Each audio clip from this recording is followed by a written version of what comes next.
실록에 처음 내시 김처선의 이름이 등장한 건요. 단종 제위 1년째인 1453년 10월 13일입니다. 자, 이 기록을 바탕으로 김처선이 언제 내시가 되었는지 짐작해 볼 수가 있겠죠. 네.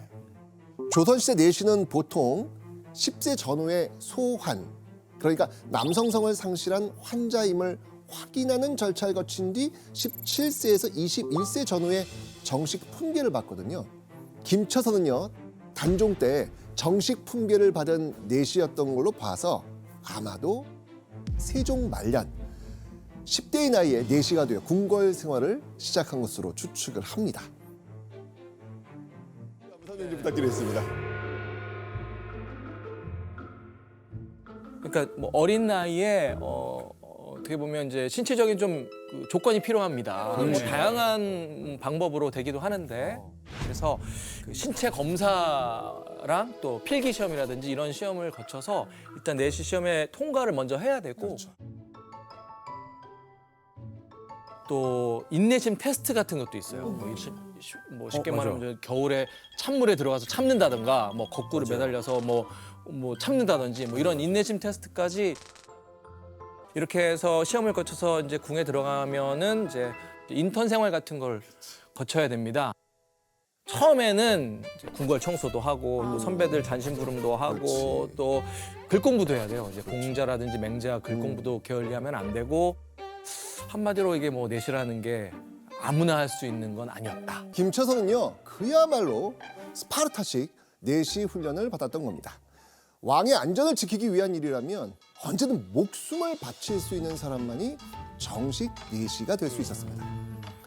조선시대 내시는 궁에서 번듯하게 일할 수도 있는 데다가 안정적인 월급까지 보장된 직업이었습니다. 오늘날로 치면 공무원 같은 거죠. 그런데 내시가 된 김처선의 삶은 녹록지 않았던 것으로 보입니다. 왜냐하면 얼마 뒤 이 김처선에게 뜻밖의 위기가 닥쳐오거든요. 금성대군 이유와 김처선의 고신을 거두고 고향에 부처하라. 조선 제6대 왕 단종 아래에서 내시부 생활을 이어가던 김처선이 내시로 일하면서 받은 임명장도 빼앗긴 채 갑자기 유배를 가게 된 거예요. 뭐지? 자, 유배지는요, 다름 아닌 김처선의 고향인 전이, 지금의 세종시입니다. 교수님, 김처선은 왜 유배를 가게 된 거예요? 네, 뭐 기록이 많지 않아서 뭐 정확한 상황을 알기는 어렵지만 이 시기에 그 정치 상황들을 통해서 유추를 해보면 단종과 비교적 가까웠던 금성대군 그리고 해빈 양씨 이런 사람들이 수양대군 측으로부터 많은 정치적 압박을 받고 있는 시기이기도 했고요. 그리고 그로부터 얼마 지나지 않아서 수양대군이 단종으로부터 선의를 받아서 왕이 되었죠. 그러니까 결과적으로 보았을 때 아마도 이러한 정계 개편과 같은 상황에서 김처선은 수양대군 세력이 아닌 뭐 반대편에 서 있거나 아니 비협조적인 뭐 이런 세력으로 분류되어서 궁궐에서 쫓겨났던 것으로 보입니다. 그러니까 김처선은 당대 정치적 상황 때문에 유배를 가게 된 거죠. 그런데 약 2년 뒤인 1457년 김처선이 갑자기 궁으로 돌아오게 됩니다. 세조가 유배를 떠난 김처선을 석방해 다시 궁으로 불러들였거든요. 왜 그랬지? 세조가 즉위한 이후 나이가 많거나 어린 내시들 그리고 비교적 영향력이 세지 않았던 인물들을 선별해서 다시 궁으로 들인 겁니다. 그러니까 요걸 보면 앞에 김처선이 뭐 그렇게 큰 역할을 한 것 같지는 않아요, 지금요. 자, 어쨌건 이 청년 시절에 온갖 고초를 다 겪게 된 이 내시 김처선.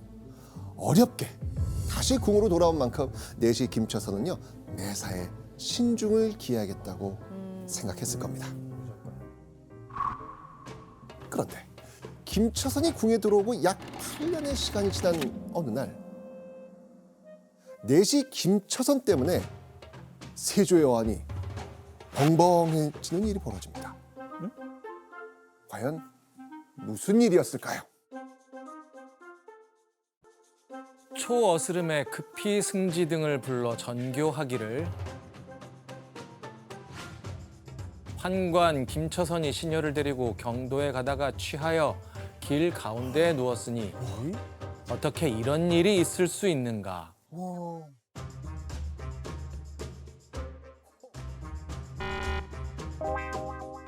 자, 그래서 깜짝 놀란 이 세조가 승정원의 승제를 통해 김처선에게 이 술을 먹고 길 한복판에 뻗게 된 연유를 물은 겁니다. 이때 김처선 과연 뭐라고 답했을까? 처음에는 사람을 만나 술을 마셨고 또 막사에서도 친구를 만나 탁주 한 그릇을 마셨습니다.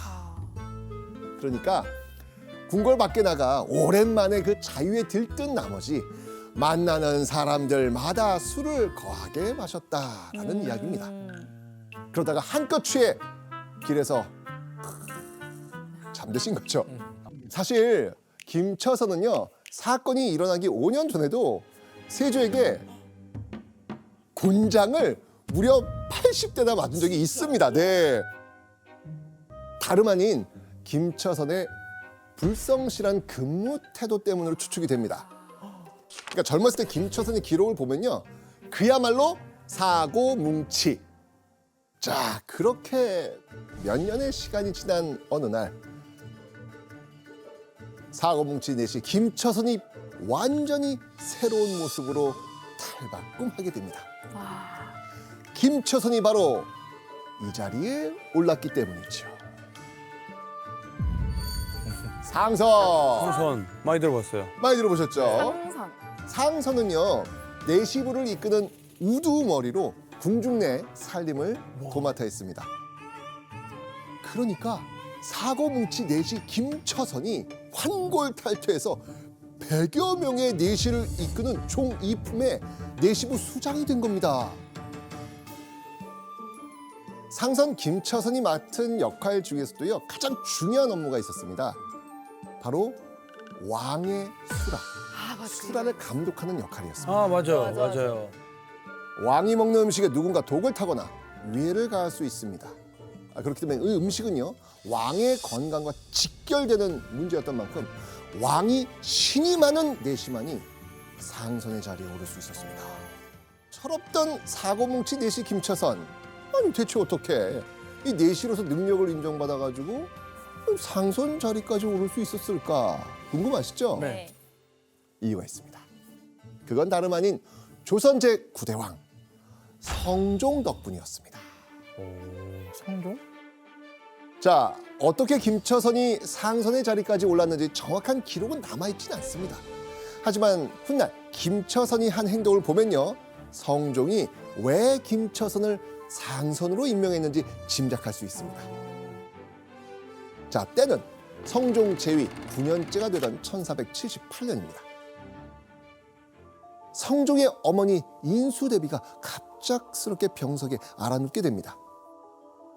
어이들이 매일같이 약과 침을 놓는데도 인수대비의 병세는 도통 좋아지지 않았습니다. 효심이 지극했던 성종은 행여나 어머니의 병이 악화되어 변고를 치르지 않을까 가슴 졸였죠. 자, 그런데 바로 그때 내시 김처선의 행동을 보고 조선의 왕 성종의 눈이 번쩍 뜨이게 됩니다. 어떤 행동을 했지?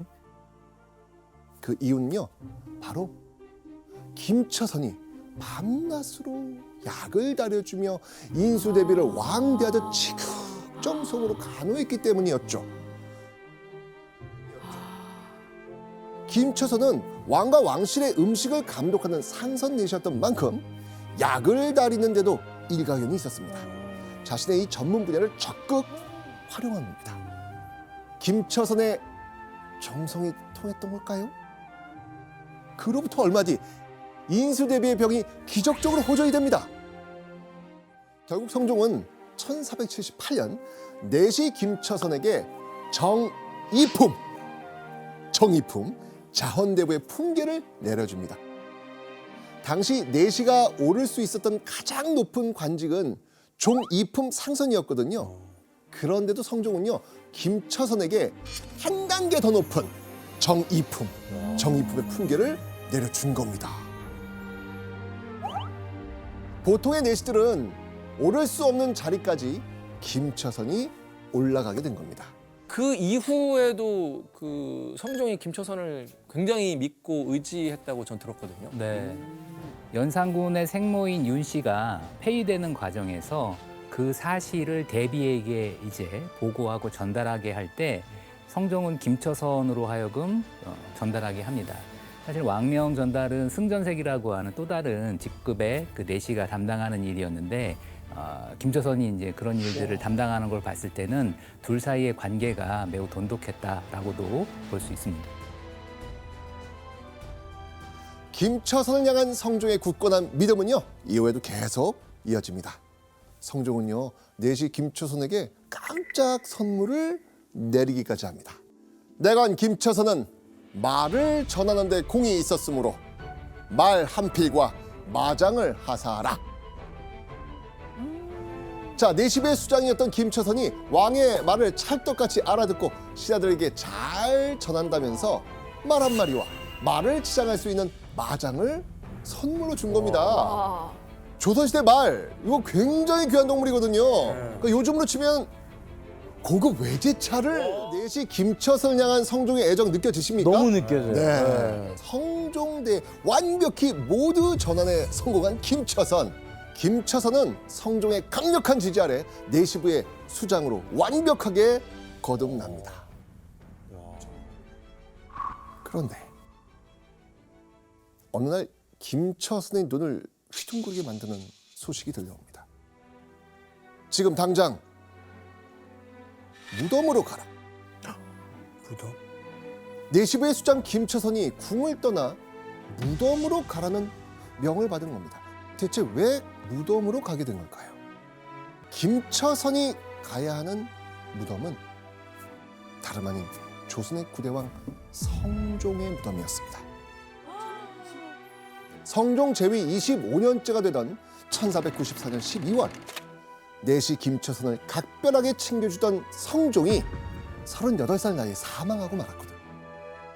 이때 김처선은 성종의 3년상을 전담하는 실흥 내시에 임명이 됩니다. 김처선이 성종의 무덤을 지키고 관리하는 역할을 맡게 된 거죠. 보통 실흥 내관은 내관들 중에서도 경험이 많거나 왕의 사랑을 많이 받았던 고위급 내관들이 맡는 게 당시 조선의 관례라고 얘기할 수 있습니다. 어떤 면에서는 자기가 직정성으로 모셨던 그 왕의 실흥 내관이 되었다라고 하는 것이 대단한 영광이었을 수도 있습니다. 성종이 사망하고 약 5일의 시간이 지난 1494년 12월 29일 드디어 성종의 뒤를 이어 19살의 연산군이 조선 제10대 왕이 됩니다. 그렇다면 연산군은 김처선을 어떻게 생각하고 있을까요? 김처선이 아버지에게 총애받는 내시였다는 걸 연산군도 세자 시절부터 봐왔을 거 너무 아니에요. 잘 알죠. 그렇죠? 그랬을까요? 성종의 아들 연산군도요. 김처선을 무척이나 신뢰합니다. 1497년 1월 김처선이 실흥 내시로서 성종의 3년상을 마친 그해 연산군은 김처선에게 안장을 얹은 말 한 마리를 선물로 보냅니다. 연산군이 즉위한 뒤에도 김처선의 입지는 결코 흔들리지 않았던 것이죠. 성종의 3년상을 마친 이후 김처선은요 100여 명의 내시들을 이끄는 내시부의 수장 상선 내시로 다시 복귀를 합니다. 그러니까 김처선이 성종에 이어 아들 연산군의 수라까지 책임지게 된 겁니다. 이때 김처선의 나이 대략 한 40대 후반 정도로 추정이 됩니다. 김처선은 아마도 어린 시절부터 연산군의 성장 과정을 봐왔을 겁니다. 네네네. 비록 왕과 내시의 관계였지만 성종의 아들 연산군을 자기 자식처럼 생각하지 않았을까요? 이 보통 이 내시는 남성성을 없애버리기 때문에 그리고 나면 이제 남성 호르몬보다는 이제 여성 호르몬이 많이 이제 분비가 되면서 사실 나이가 점점 들수록 쉽게 말하면 모성애 같은 게 더 커진다고 해야 될까? 아마 그런 그런 면에서 조금 연산군을 아들과도 같은 지극정성으로 보필을 하지 않았을까. 그런데 이게 궁에 돌아온 김처선의 눈에 유독 거슬리는 인물이 한 사람이 있었습니다. 연산군의 총애를 한 몸에 받고 있는 누군가가 있었기 때문이죠. 바로 김자원. 김자원은 이제 성종 때부터 정사품 승전내시였는데 이제 승전내시는 왕명을 이제 구두로 전달을 하는 역할을 맡았었죠. 둘 중에 누가 선배예요? 제가 훨씬 선배죠. 이제 나이 또래도 김자원은 거의 뭐 연산군이랑 비슷한 또래였을 거고 저는 이제 성종보다 더 위였으면 위였을 테니까 훨씬 선배죠.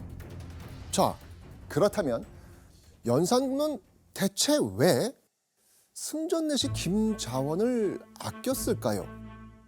이유가 있습니다.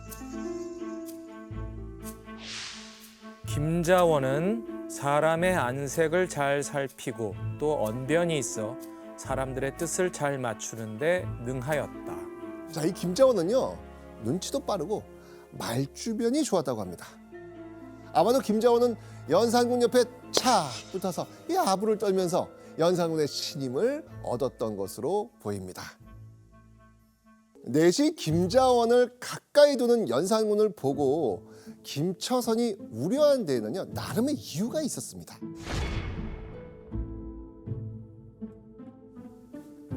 만일 대낮에 공공연히 뇌물을 바칠 경우에는 겉으로는 꺼려하는 신용을 하면서 받았다.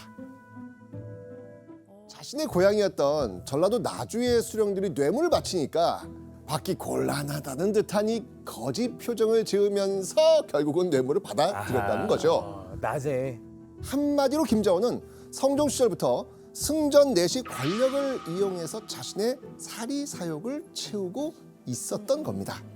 심지어는요, 김자원이 나타나면 사람들이 상전이 또 납셨네 라고 말할 정도였죠. 와, 심하네. 또 내시 김자원은요, 자신이 잘 보여야 할 사람에게는 몸을 낮춰서 아부도 잘하는 성격이었지만 때로는 내시들 사이에서 이간질을 하기도 했습니다.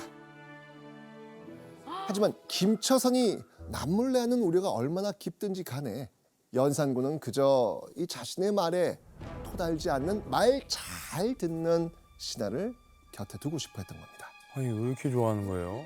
게다가요, 이 무렵 연산군은 이런 말을 남기기까지 합니다. 지금의 행세로 보아서는 내시가 권세를 부리는 것이 아니라 대간이 권세를 부리는 것이다.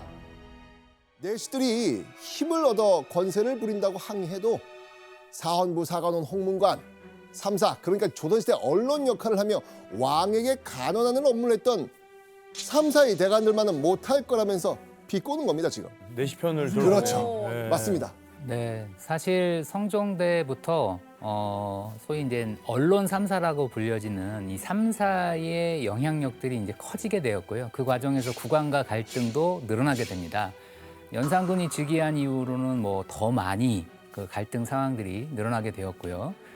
또 한편으로는 능상이라고 하는 표현을 써가면서 자신의 그와 같은 어떤 이 감정들을 표현하는데 능상이란 임금을 능멸한다라고 하는 뜻입니다. 이런 상황에서 왕의 명을 무조건적으로 순종하고 잘 받드는 김자원 같은 사람은 예쁘게 보일 수밖에 없었죠. 아, 그래서.